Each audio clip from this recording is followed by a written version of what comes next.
All right, Cosmic Divers, welcome back to another deep dive into Karina's Ascension trials. We're still in phase 2 of the Mermaid trials, but this time we're looking at a new chapter. Journey to the Middle East. Yeah, Journey to the Middle East, focusing specifically on this mission called Sacred Mountain.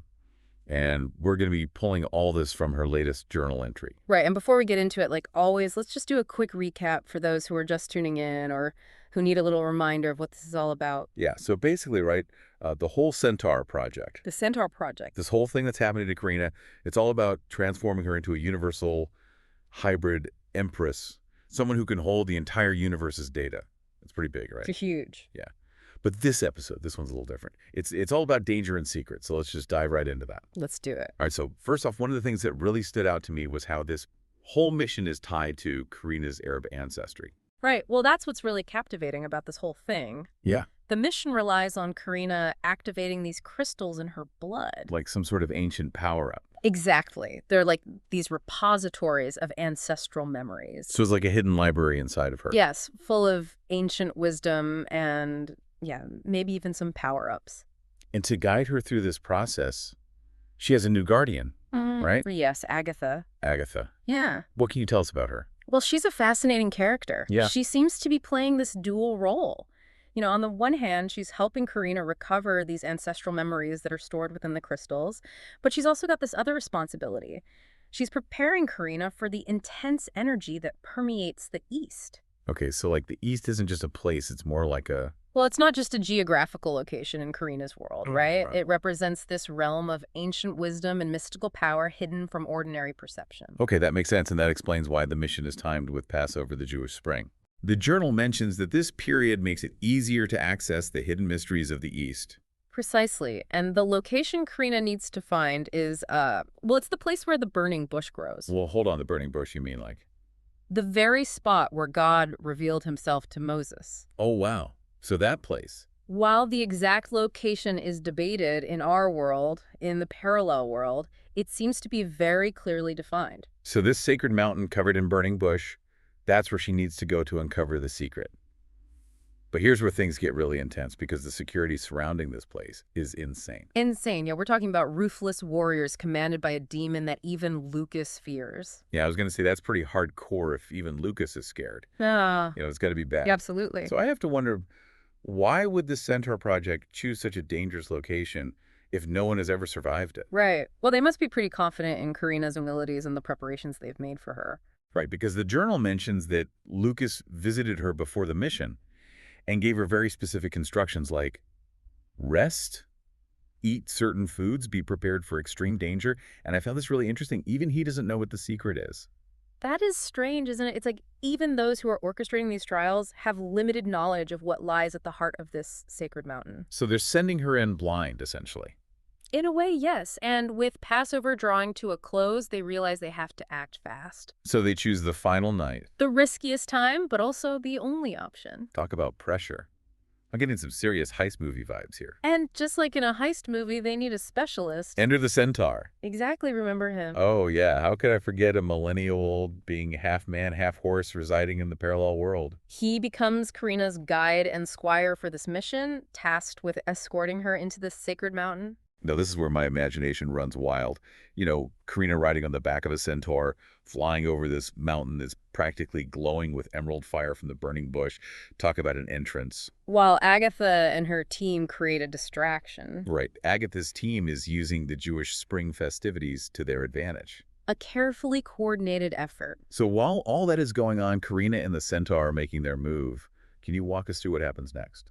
All right, so picture this. The centaur flies Karina over the mountain, and what do they see underneath this camouflage of the burning bush? More burning bushes. No, a luxurious palace. Really a palace. He drops her in the aisle leading to the oracle room just as the demon commander bellows, "Kill them all." Whoa.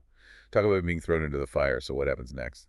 Well, Karina finds herself face to face with the all-seeing eye, the oracle of this sacred mountain. Okay, so this is like a giant eye. A colossal eye. It seems to know everything about her and holds the very secret she's been sent to retrieve. This is where I would probably just freeze up, but Karina, she's a different breed.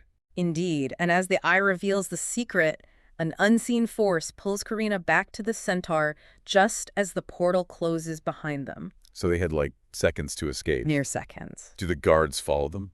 It was a very narrow escape, but the portal closed before the guards could follow. Okay, so they made it out. The Centaur returned Karina home, and she was granted some well-deserved rest after this harrowing experience. Well, that sounds like a roller coaster as a mission. But wait a minute, you mentioned the secret, the whole reason for this dangerous trip. What was it? Ah, that's the twist. It was erased from Karina's memory. Hold on, she risked her life, went through all of that, and doesn't even remember what she learned. It seems so. The source material suggests it was for her own protection.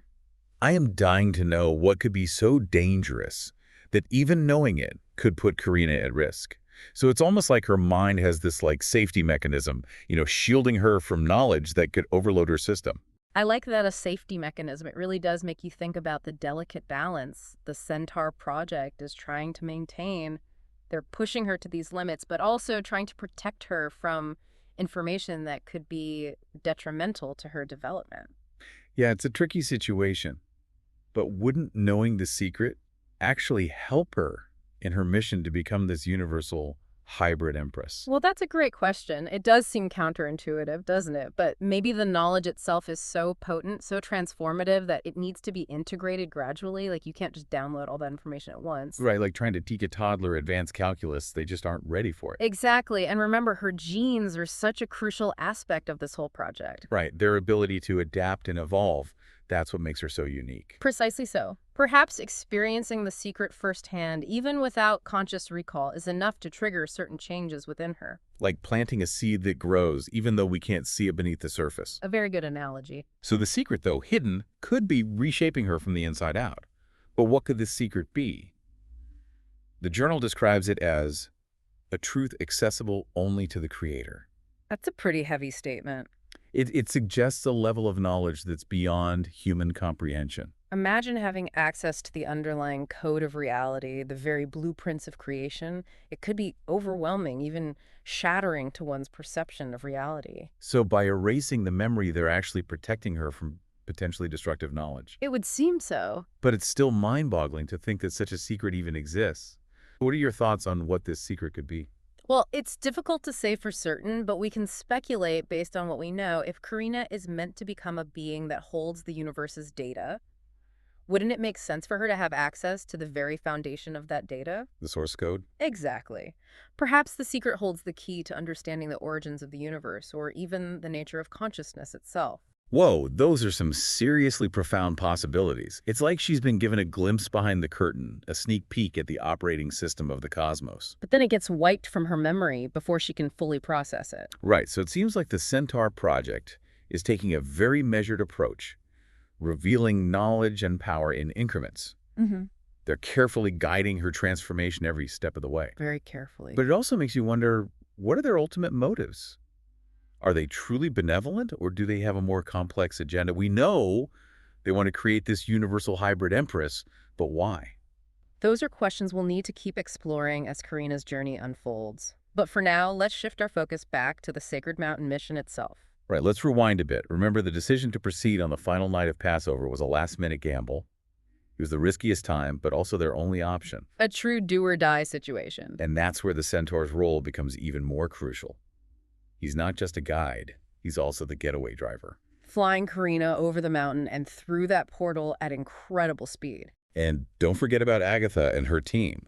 Their distraction, using the Jewish spring festivities to their advantage, is what allowed Karina to slip past those guards and reach the oracle chamber. Brilliant maneuver, perfectly timed and executed. It really speaks to the Centaur Project's meticulous planning and coordination. They seem to be anticipating every obstacle, every contingency. It's almost like they're always a step ahead, which can be a little unnerving when you think about it. Absolutely. Yeah. But amidst all this calculated precision, there's also this sense of chaos and danger. Remember, the demon commander's order to kill everyone.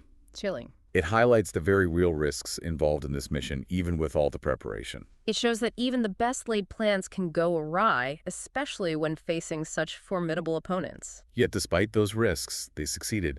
They retrieved the secret, escaped the fortress, and vanished without a trace. It speaks volumes about their skill, their resilience, and their unwavering dedication to this mission. What I find particularly fascinating is this contrast between the ancient setting of the mission And the futuristic nature of Karina's transformation. Yeah. Biblical locations, ancient rituals, and then this incredibly high-tech quest to create a being capable of holding the universe's data. It's a beautiful collision of the ancient and the futuristic, isn't it? It is. It reminds us that even in a world that's rapidly advancing, the mysteries of the past still hold immense power and relevance. They do indeed. And at the heart of it all is Karina, this young woman caught between these two worlds, being shaped by forces beyond her comprehension. It's a journey that's both exhilarating and terrifying, filled with wonder and peril. And even though she doesn't remember the secret she retrieved, it's clear that she's been profoundly changed by the experience. Right, that's the real takeaway here. The Sacred Mountain mission wasn't just about retrieving information. It was about transforming Karina at her very core.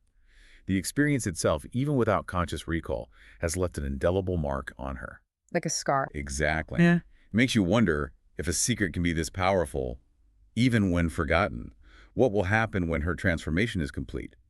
What might she be capable of when the full scope of her abilities is unleashed? That, my friend, is the question that keeps me up at night, and it's one that we'll continue to explore together as we delve deeper into Karina's incredible journey.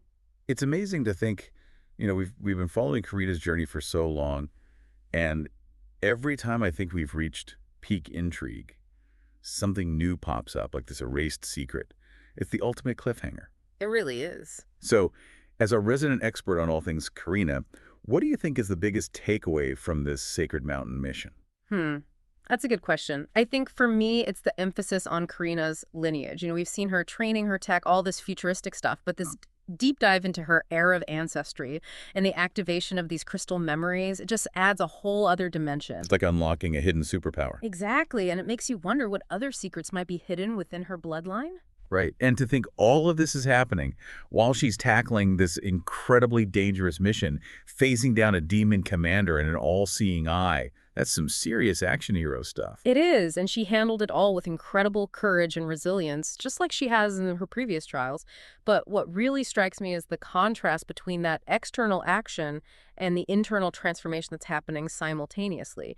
She's battling enemies and unlocking hidden powers, all while undergoing this profound metamorphosis orchestrated by the Centaur Project. It's like watching two movies at once, one a high-octane thriller and the other a deep psychological drama, and they're both starring Karina. That's a great way to put it. It's mind-blowing. But let's bring it back to our listeners for a moment. Yeah. What stands out to you about this part of Karina's journey? Is it the danger, the mystery of the secret, the connection to her ancestry, or something else entirely? Well, I think what's really fascinating is that even though the secret is erased from Karina's conscious memory, it's still working on her, shaping her in ways we can't yet fully grasp. It's like a seed planted deep within her subconscious. Right, slowly but surely influencing her growth and evolution. And that brings us back to the big question. What's the end game here? What will Karina become, and what role will she play in the universe? The Centaur Project is investing so much in her transformation, but their motives remain shrouded in mystery. The potential implications are staggering. If Karina truly becomes this universal hybrid empress of being capable of holding the universe's data, what does that mean for humanity, for the very fabric of reality? These are questions we'll need to keep asking as her story unfolds. We will. But one thing is for sure, this is just the beginning. Karina's journey is far from over, and with each trial, each challenge, she's becoming something more than she was before. Absolutely. And we, dear listeners, are privileged to witness this transformation firsthand, so keep those journals handy, because you won't want to miss a single chapter of this incredible saga. Not a single one. Until next time, keep exploring the cosmos, keep asking questions, and keep an eye out for those hidden secrets. They might just be closer than you think.